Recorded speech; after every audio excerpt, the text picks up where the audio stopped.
Alhamdulillah alladzi akramana wa iyyakum bi anwaril iman. Wassalatu wassalam ala sayyidina wa habibina Muhammadin Mustafa sayyidil aqwani alladzi unzila alaihi al-Qur'an wa ala alihi wa sahbihi wa tabi'ina lahum bi ihsan. Subhanaka la ilma lana illa ma 'allamtana innaka antal alimul hakim. Rabbi shrah li sadri wa yassir li amri wahlul 'uqdatam min lisani yafqahu qawli. Rabbi zidna ilma warzuqna fahma, amma ba'du. Bapak-bapak, ibu-ibu, hadirin hadirat para jamaah sekalian yang mudah-mudahan kita semua mendapatkan cucuran pandaan rahmat, keberkahan serta kasih sayang dari Allah Subhanahu wa taala. Terutama mari selalu kita panjatkan puja dan puji syukur atas kehadiran Allah Subhanahu wa taala dalam kesempatan yang mulia ini, masih memberikan kepada kita kenikmatan berupa kesehatan, kesempatan, serta taufik dan hidayah, sehingga bersama-sama kita kembali di dalam majelis taklim kita di musala atau manggar yang kita cintai ini, membaca kitab Al-Hikam karya Al-Imam Ahmad bin Athaillah As-Sakandari.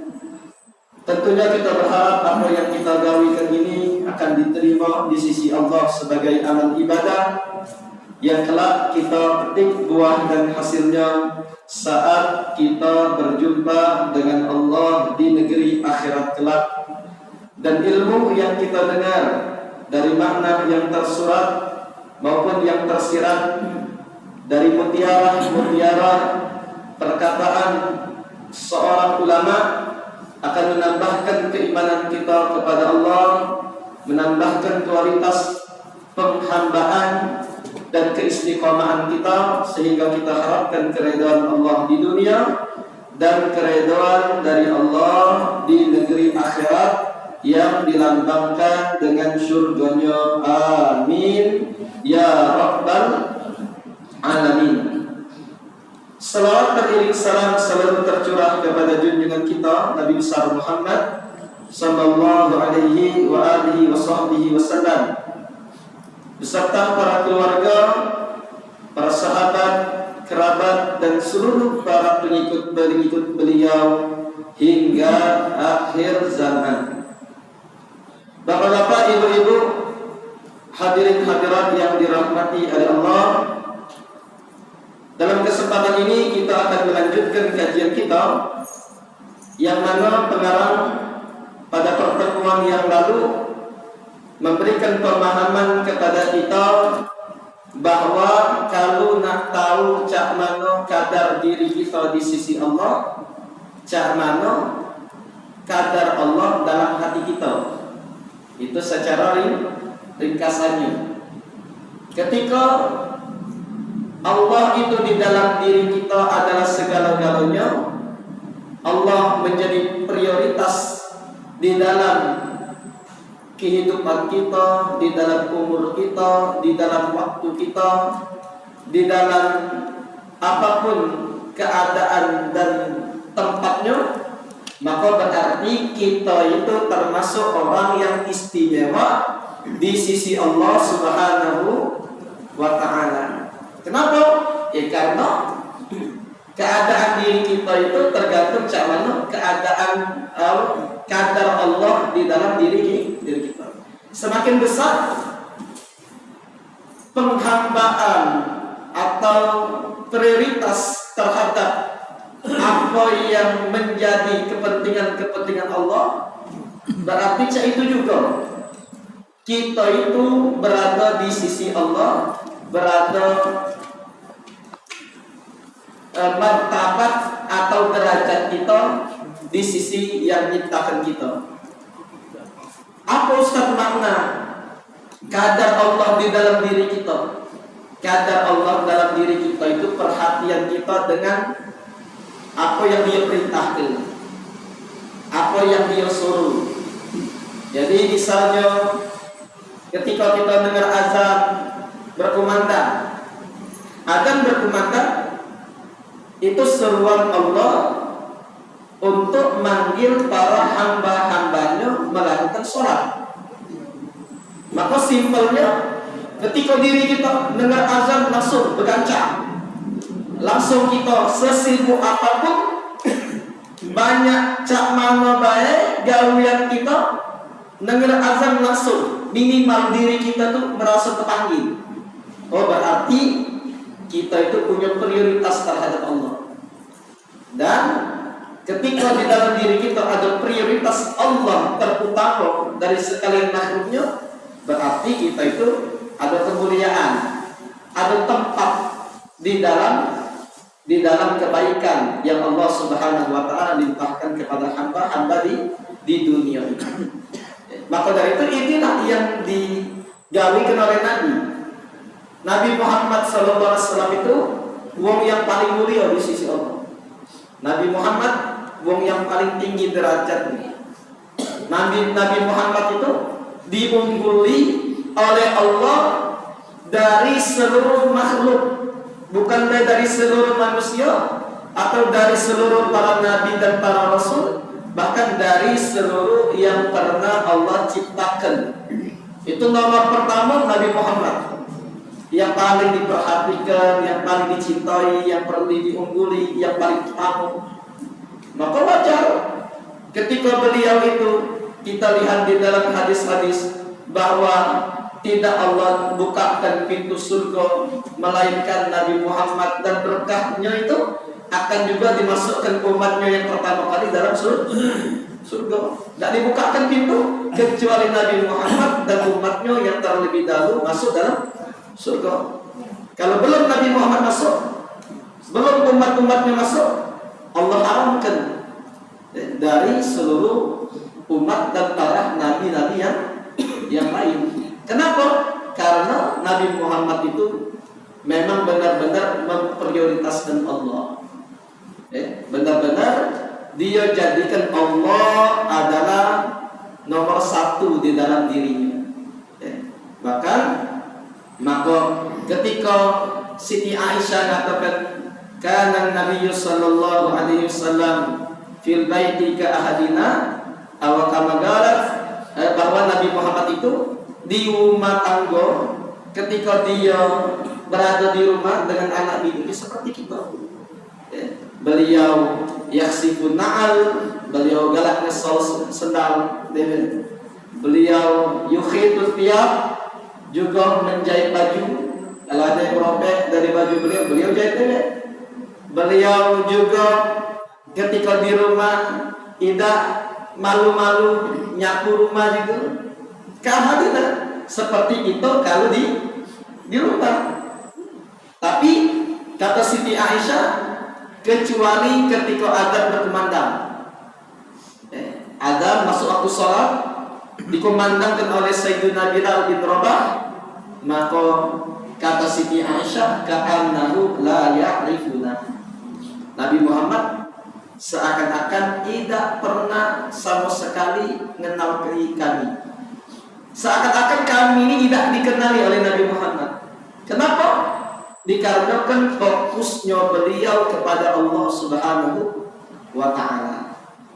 Nah, begitu juga hikmah. Kadang-kadang dulu kita bertanya, ngapalah Nabi Muhammad itu pernah lupa?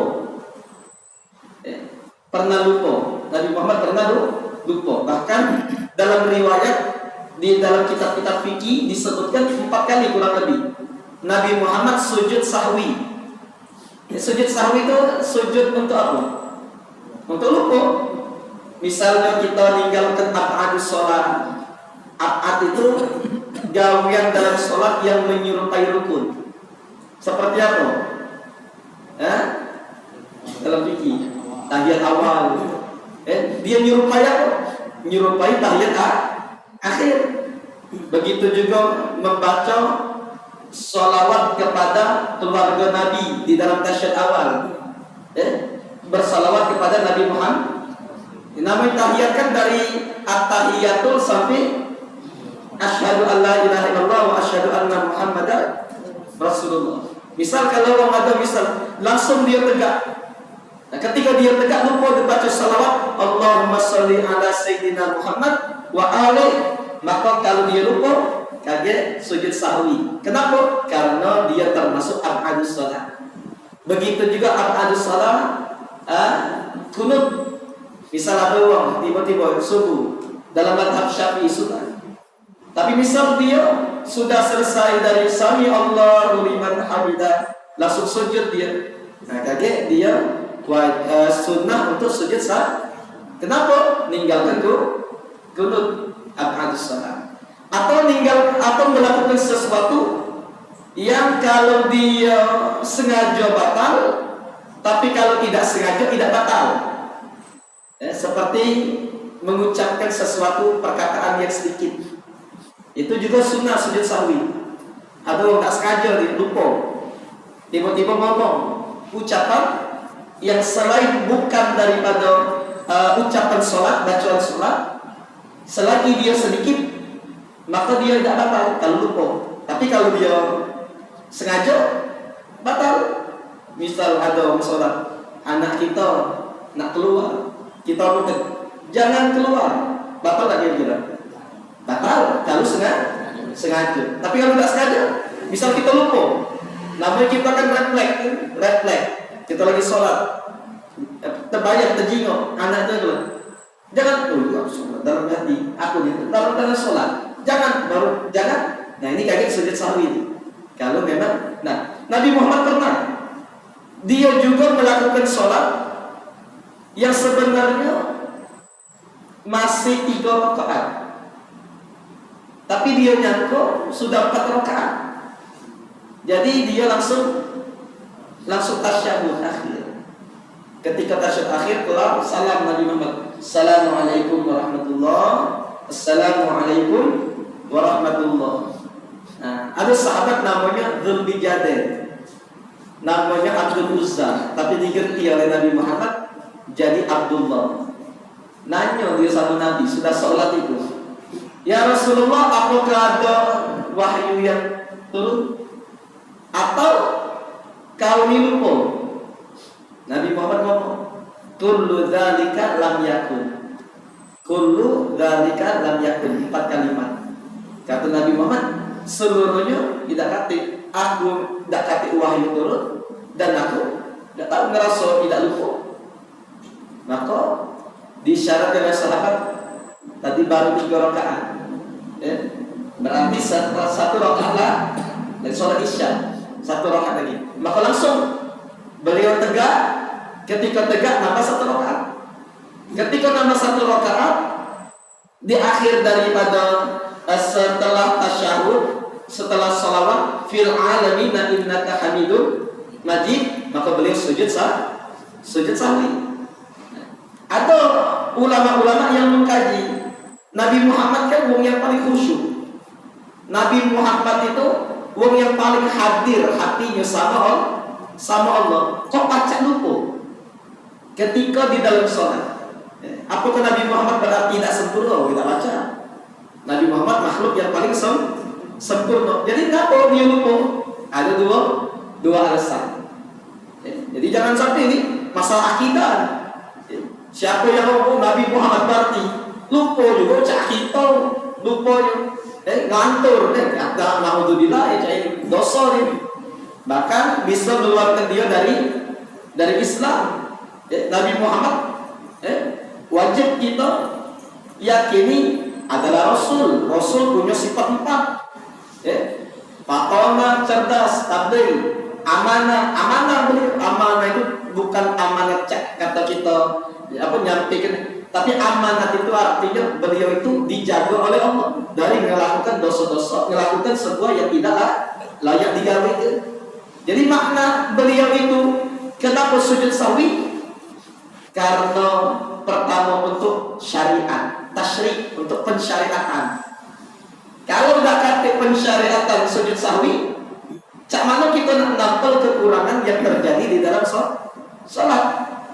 Ya, makanya ada hikmahnya. Nabi Muhammad lupa itu ada hikmahnya. Jadi suatu saat kita lupa, nah itulah yang kita gawe itu. Ya. Misal kita suatu saat melakukan seperti apa yang dilakukan oleh Nabi, misal nambah rakaat atau kurang rakaat, kemudian kita ingat, nah baca kita ada yang Nabi sudah sahwi, biar kekurangan yang terjadi dalam sholat itu bisa terampal. Yang tadinya kurang pahalanya dengan sujud sahwi, baca sempurna lagi sholat kita. Itu yang pertama. Maka dari itu Nabi Muhammad diutus dari kalangan manusia. Laqad ja'akum rasulun min anfusikum. Sungguh Nabi Muhammad itu telah datang kepada kalian, telah datang kepada kalian rasul yang berasal dari golongan kalian sendiri. Ya, itu. Jadi Pak, kenapa dari golongan kita sendiri? Biar pacak kalian turuti. Ya, biar pacak kita jadikan uswah, jadikan suri teladan. Baik dalam ibadah atau dalam adat kebiasaan kita sehari-hari sesuai dengan tuntunan Nabi Muhammad SAW. Nah, ini yang pertama, biar kita tuh tahu ketika kita ada lupa dalam sholat, maka ini caranya untuk nampel kekurangan dari lupa yang kita gak gawe. Nah yang kedua, Nabi Muhammad itu dikarenakan totalitas fokusnya sama Allah, ya. Sehingga gerakan-gerakan sholat dan apa yang digawikan beliau itu sampai terlupa. Bukan lupa dalam arti kekurangan beliau, tapi lupa dikarenakan terlalu sempurnanya beliau dalam menghadirkan hati bersama Allah Subhanahu wa Ta'ala. Ya sama sifat manusiawi itu. Misal kita sudah fokus, lagi fokusnya, lagi fokus baca kitab, lagi fokus baca Al-Quran, ya. Kita itunya pokoknya fokusnya. Ada yang mengajak ngomong, ya. Ada yang ngajak ngomong. Kita lagi baca Quran. Nah, kadang-kadang apa yang diomong itu kita tidak paham. Kenapa? Fokus kita ada di dalam membaca Al-Quran. Karena maja'alallah fil qalbi fil jasadi qalban. Allah itu tidak menciptakan dalam satu jasad dua hati.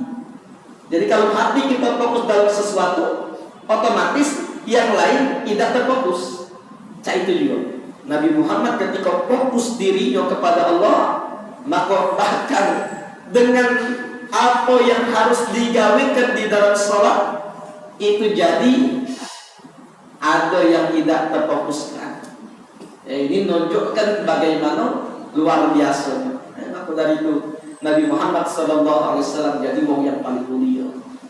Nabi Muhammad adalah manusia makhluk yang Allah Subhanahu wa Ta'ala tempatkan di urutan nomor pertama dalam kemuliaan, dalam derajat daripada makhluk-makhluk yang lain. Maka dari itu kita diperintahkan untuk mengikuti beliau, jadikan beliau sebagai suri teladan bagi kita, sehingga kita sebagaimana Nabi Muhammad dimuliakan, kita pula yang mengikuti beliau akan dimuliakan oleh Allah Subhanahu wa Ta'ala. Jadi inilah cara kita untuk mengetahui kadar diri kita kepada di sisi Allah. Semakin kita memprioritaskan Allah, semakin kita berarti punya tempat yang istimewa di sisi Allah. Tapi semakin hamba tersebut ditelantarkan oleh Allah, ditelantarkan dalam artian disengajakan oleh Allah untuk dia tidak ingat sama Allah. Waktu azan berkumandang dia masih disibukkan Allahnya dalam gawian dia, dalam kesibukan dia, dalam apa yang dia kerjakan. Nah ini berarti uang ini dapat yang namanya dalam bahasa Arab khidlan. Apa arti khidlan, Ustaz? Kekuatan yang Allah berikan kepada hamba untuk semakin jauh dari Allah. Atau baik itu dengan dia meninggalkan apa yang Allah perintahkan, atau melakukan sebuah kemaksiatan. Nah, atau bisa juga disebut juga yang sebelum ini kita bahas namanya istidraj. Ustaz, Ana pernah nemui ibu-ibu waktu umroh. Ketika dia umroh, nyerit-nyerit, panas, panas. Padahal kita biasa panas saja. Panas, panas, panas tadi. Oleh karena wong tadi, lagi tawaf wada, tawaf perpisahan, kan disunahkan tawaf wada. Tidak dihawilnya ibu-ibu yang nyerit kepanasan tadi. Pengen nak nolong, tapi kalau aku tolong, aku ketinggalan rombongan. Diteruskannya tawaf wada. Akhirnya selesai dia tawaf wada, 7 kali putaran, dicarinya yang sumber suara tadi yang nyerit-nyerit kepanasan tadi. Ternyata sudah dikerumuni oleh wong. Ketika sudah dikerumuni, dijingoknya ada seorang pembimbing dia dari Indonesia. Yang bimbing dia dari Indonesia, ternyata dijingok mukanya sudah jadi hitam, kayak anus itu. Jadi yang pembimbing tadi nanya, ngapo ini pacak jadi hitam mutung mukanya itu? Oh, ibu ini nih di kampung dia tuh nganak duit, nganak duit. Jadi biasa kalau di tanah haram itu cash biasa. Apapun yang digawekan di dunia ini, kalau memang Allah Subhanahu wa taala ingin nampakkan, biasanya ditampakkan oleh Allah Subhanahu. Karena tanah haram itu musagharul akhirah. Tempat bagian kecil daripada akhirat. Sebagaimana akhirat adalah tempat pembalasan yang seperti kita pada pertemuan yang lalu. Nah, begitu juga tanah haram. Apa yang kita gawekan biasa langsung dibalas oleh Allah. Biar di akhirat kaki tidak dibalas lagi. Itu. Biar di akhirat aja, kalau memang dia dapat kasih sayang Allah, yang ibu kita tadi, dia nganak duit, ngereditkan duit.